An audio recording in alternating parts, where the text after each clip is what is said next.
সবার পরিচিত ফল, এটা হচ্ছে আনারস। এই আনারসটার নিজস্ব একটা নাম আছে, সেটাকে বলা হয় জলডুগি, আবার অনেকেই জলডুঙ্গিও বলে থাকেন। এটা বিশেষ করে পার্বত্য অঞ্চলগুলোতে চাষ হয়ে থাকে।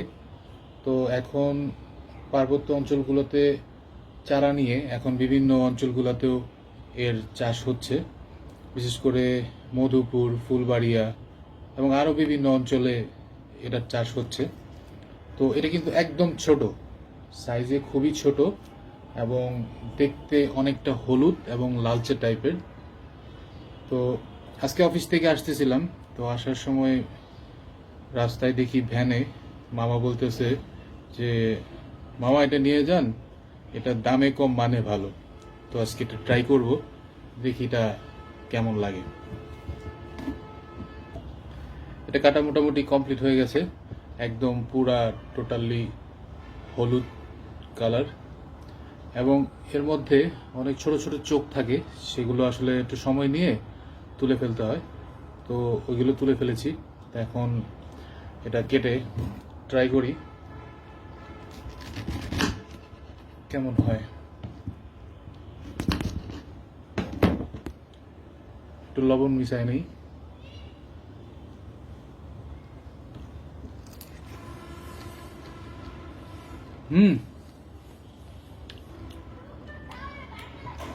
অত্যন্ত মিষ্টি,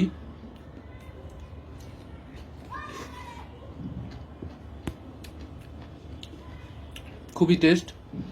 বড় বড় আনারসের থেকে এই আনারসটা খুবই মিষ্টি হয়ে থাকে এবং এটার ঘ্রাণ দুর্দান্ত। এই ফলটা এই জন্য খাবেন কারণ এর মধ্যে রয়েছে প্রচুর পরিমাণে ভিটামিন এ, বি এবং সি। এছাড়াও এর মধ্যে খনিজ উপাদানগুলো পাবেন, ম্যাগনেসিয়াম, পটাশিয়াম, ক্যালসিয়াম, ফসফরাস এবং জিঙ্ক। এই গরমে এই জলডুগি বা জলডুঙ্গি যাই বলেন না কেন, বেশি বেশি করে খাবেন এবং শরীরের জন্য এটা খুবই উপকারী। সো আপনারা ট্রাই করে জানাবেন কেমন লাগলো। ধন্যবাদ।